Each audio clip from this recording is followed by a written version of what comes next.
Hello everyone, my name is Gejla and let's talk about atoms in baby teeth. So in 1958, scientists at Washington University started to collect baby teeth from children in St. Louis, Missouri, believing that there was a link between the cancer rates and the first atomic bomb in 1945. Now, they were looking for strontium-90, which was a radioactive isotope, and were able to later find whether or not the presence or absence of this radioactive isotope could be correlated with the cancer rates.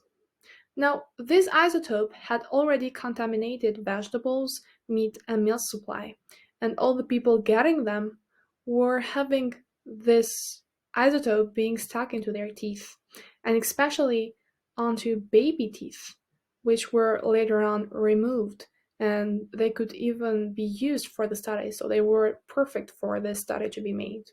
And back in 2009, there was a final discovery being made showing that the increased cancer rates were because of the concentration of strontium-90.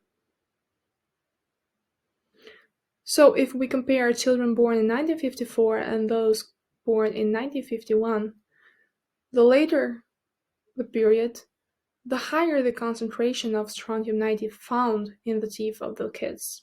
So because of getting more and more of that food, of that milk, of that vegetable or meat that had the high concentration of strontium-90, the kids had more of this isotope being deposited into their teeth, and that is why when their baby teeth got removed, they managed to get inside the study, and then people managed to discover the presence and the high concentration of that isotope.